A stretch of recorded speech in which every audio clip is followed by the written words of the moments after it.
O cara nasceu num palhaço, num palácio, né? Eu falo palhaço.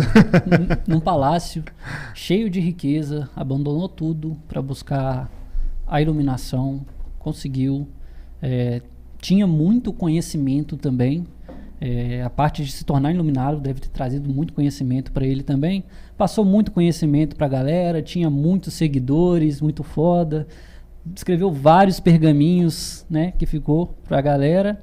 Mas morreu de caganeira. Morreu de caganeira. Essa história procede? Procede.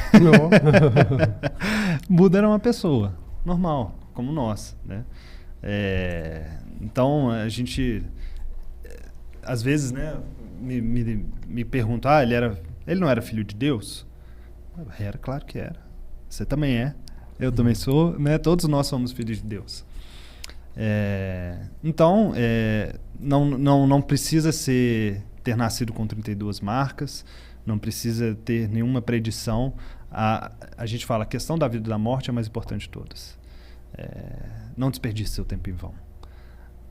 O que a gente está querendo dizer é, pratique, e você só tem essa vida para alcançar a iluminação. Para resolver a questão da vida e da morte, é nessa vida. Então, é para qualquer um. É para qualquer um. Não precisa ser... que nem eu disse, não precisa ir para o Japão. Talvez eu seja muito mais limitado por precisar ir para o Japão. Vai ter gente que vai alcançar a iluminação lavando a louça, que nem você. Eu vou precisar ir para o Japão, porque eu sou muito limitado. Então, não precisa ser budista. Qualquer um, a prática é uma prática que se adequa a qualquer experiência, né?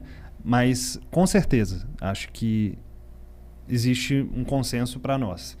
Se é uma pessoa que causa o mal, causa o sofrimento ao próximo, que não tem atenção nas suas ações de forma que isso esteja gerando sofrimento no mundo, não tem como essa pessoa ser iluminada. Então, a gente pratica nessa direção. Fazer bem para si, para o próximo, conhecer a si mesmo e desapegar dos seus próprios egoísmos, das suas próprias ideias em prol do benefício do mundo, né? Uhum. Mas o que aconteceu? Por que ele chegou a morrer dessa forma? Ter esse fim desastroso? Coitado. Uma coisa, muito interessante você perguntar isso, porque os monges na época, eles só podiam comer o que era dado para eles. Em contradição, por exemplo, os monges, eles não podiam comer carne. Naquela época, né? Até hoje, dentro de um mosteiro no budismo japonês, Zen, Soto, dentro de um mosteiro não se come carne, né? No dia a dia, como eu disse antes, come-se carne. Quem quiser. Uhum. Mas não se podia comer carne. Mas, em contradição, exatamente comprovando que não é uma religião dogmática, se desse carne, era o que você iria comer.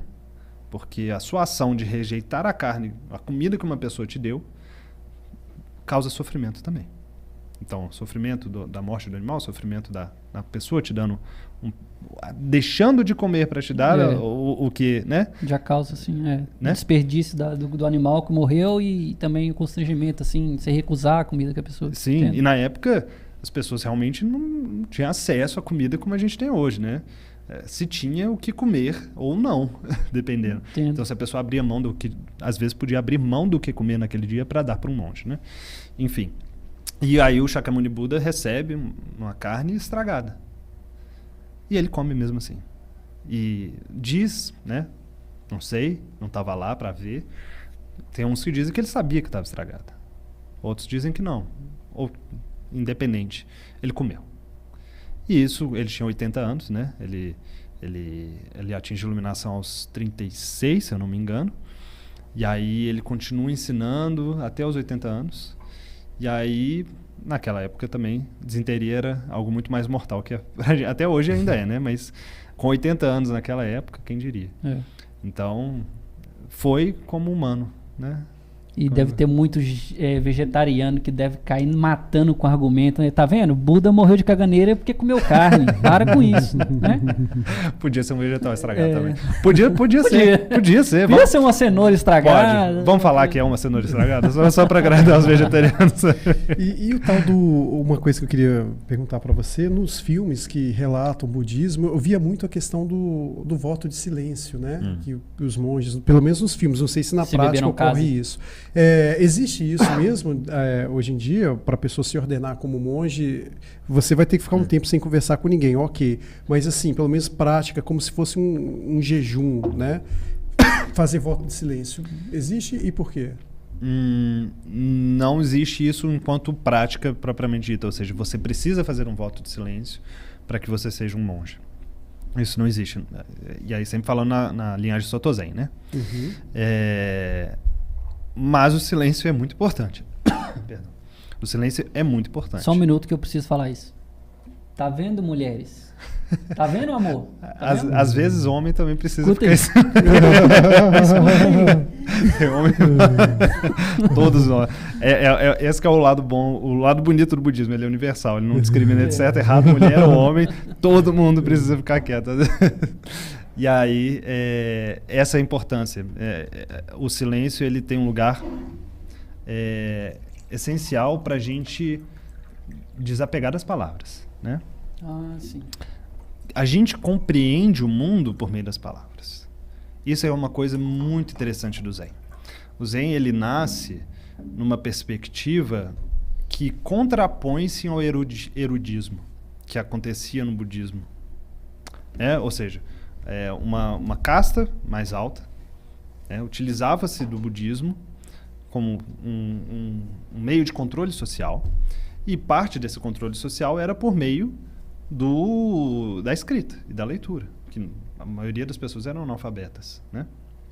Então, o budismo Zen, ele nasce como uma contraposição a essa transmissão, ou seja, a compreensão de que aquela pessoa é iluminada porque ela leu muito. E aí ele vai na contramão e fala, não, independente da palavra, a gente compreende a realidade, a gente compreende a iluminação por meio da experiência. E aí a gente vai sempre ter que trazer, para a filosofia isso é importante, né? Tem até linhagens de filosofia que vão colocar exatamente a linguística como aspecto principal, porque as ideias são formadas a gente só consegue pensar porque a gente tem um cérebro que consegue sintetizar símbolos, né? Em significantes, significados e tudo mais. Enfim, estou entrando em devaneios aqui. Mas a questão principal a gente só consegue compreender o mundo da forma como a gente compreende hoje, né? Como a gente aprendeu a ser só por meio de palavras. Então eu vou pegar isso aqui e vou falar caneca. Se eu não conseguir falar caneca, eu não consigo entender que isso é caneca, né? Diz-se, né, que na Grécia Antiga, vinho e céu usava-se a mesma cor, né? A mesma palavra para a mesma cor, tanto para o vinho quanto para o céu. O vinho, cor de céu. Mas de forma que acredita-se que não era capaz de ver aquela cor se não existia uma palavra. Seja como for, a gente só aprendeu a decifrar o mundo por meio das ideias, por meio das palavras. Então a gente fala no Zen que uma pessoa que vê uma criança, melhor, analfabeta, que vê o céu azul e não consegue dar nome para o céu azul, capturou a essência dos ensinamentos. Que legal, cara. Muito interessante. Isso que é a gente poder transcender as próprias palavras. Às vezes a gente precisa ficar quieto para compreender a palavra, o mundo além das palavras. Que legal. Então, isso é muito interessante. A gente complexifica demais. Mas uma criança é pura, ela é um ser iluminado, ela compreende o mundo, uma criança analfabeta, né? Analfabeta não no sentido de ler e escrever, mas que ainda não sabe pronunciar. Ela não tem tantas preocupações, tipo assim, não se preocupa com as contas de amanhã, trabalhar e tal, já vê o mundo de outra perspectiva, digamos assim. E não só isso, para além da forma. Para além do que a gente... Imagina, eu estou aqui te falando céu azul... Não entende o que é uma coisa, o que é outra, só aproveita e aceita. Esse é um momento presente em última instância. Não fica buscando perguntas, né? É o momento presente em última instância. Imagina, eu estou te descrevendo o céu azul e enquanto eu falo, você imagina o céu azul na sua cabeça. Uma criança que não tem esse recurso para conseguir compreender isso, mas mesmo assim compreende. Ela está vivendo esse momento presente de uma forma muito mais enraizada, intensa do que a gente. Legal. Porque a gente tem sempre uma instância, né? A gente sempre tem um mediador, que é a cabeça. Ah, não, se eu não pensar, eu não estou conseguindo entender. E outro tema também dentro do budismo, que até o mestre Mokugen ele citou quando ele veio aqui, só que acabamos que não entramos tanto em detalhe, a questão da prática da mendicância. Uhum. Por que ela serve de fato? Qual o objetivo principal disso? No período de Shakyamuni Buda, como eu disse, ele só comia o que era dado. A prática da mendicância era muito importante desde o nascimento do budismo. Era a ideia de que você não tem nada que é seu. A única coisa que os monges tinham era um manto, um para frio, outro para calor, e a tigela. E até hoje é isso que se perdura, né? Quando você faz a ordenação monástica, fala-se que você recebeu a transmissão do manto e da tigela, que são as coisas, ou seja, roupa para vestir e comida para comer. São as coisas, o que nos mantém vivo. O que é a vida, né, na última instância? Né? É comer e se proteger das intempéries, né? A roupa tem esse sentido também. Então você recebe o manto e a tigela. Então os monges praticavam a mendicância como forma de se alimentar. Uhum. Né? A prática se perdurou ao longo dos séculos, creio eu, porque o budismo foi se adaptando. Hoje existem mosteiros que na época do Buda não existia, tudo mais. Então existem pertences, de certa forma. Os monges, quando eles estão no mosteiro, eles têm uma coisinha ou outra, não tem a lâmina de barbear, né? Para fazer a cabeça, para fazer a barba, essas coisinhas. Mas a ideia é largar a mão de tudo e poder se dedicar exclusivamente para a prática. E a mendicância como forma de prática, né? Ou seja, eu não tem ego na mendicância, né? Por várias vezes já me deparei com pessoas que começaram a pedir dinheiro na rua, né? Que é uma situação muito triste, e fala que eu tô muito constrangido de fazer isso, de ter que vir aqui te pedir, né? Porque mexe muito com o nosso ego, né? A gente falar, não tenho nada, você pode me dar alguma coisa? Pô, isso é triste que a gente vive numa sociedade que as pessoas são obrigadas a fazer isso, né? Mas a mendicância tem algo que ele faz ali na rua na hora de receber essas doações, tipo uma dança, cantar uma canção ou nada disso? Como é que é? Eu ainda não fiz. A gente, quando chegar lá no Japão, eu vou fazer, eu te conto direitinho. Mas, até onde eu sei, a gente recita um sutra, né? É um sutra. É um sutra, né? A gente tem vários sutras. Fica-se com um sininho, né? Com a tigela, onde recebe. E aí o sininho. E aí a pessoa, quando doa, você recita o sutra. Aqui no Brasil é muito estranho. Até acho que não é muito recomendado a prática da mendicância, porque não é muito bem visto, né? Culturalmente, não é algo legal. As pessoas acham assim meio... Não entendem, né? Não entendem. É algo... Né? Lá, as pessoas realmente acham... Elas reconhecem que estão recebendo algo em troca com isso, sabe? Acho que é isso. Aqui a gente poderia ter, talvez, uma perspectiva de um padre fazer uma oração. Imagina, um padre, você dá uma moedinha pro padre, ele te... da água benta. Para o católico, isso é um negócio, com certeza estaria, né? Para o evangélico, deixa 10% para a igreja. Alguma coisa assim. Então, eles estão acostumados mais com essa... com a cultura daqui, né? Uhum.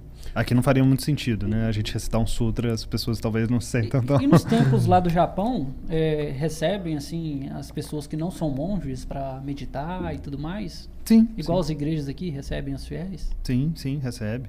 Eheji, que é o maior templo, né? A gente tem Eheji e Sodiji, na verdade, né? São os templos sedes da Soto Zen.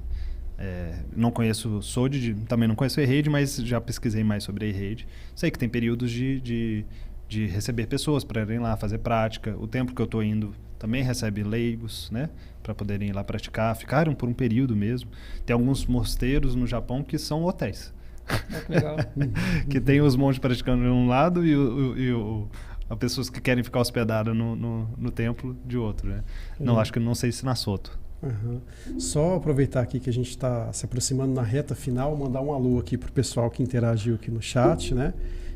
Diego Santos, Manu Santos, Welbert Eustáquio, Bia Jimenez, Nilo Moraes, Marília Dias, Monique Silva, Yasmin Silva, Janine Ottoni, Tiffany, Maria Aparecida, José Carlos, Neide Aparecida, Janete Costa, Robert Vasconcelos. Mandar um abraço para todo mundo aí que participou ativamente, né?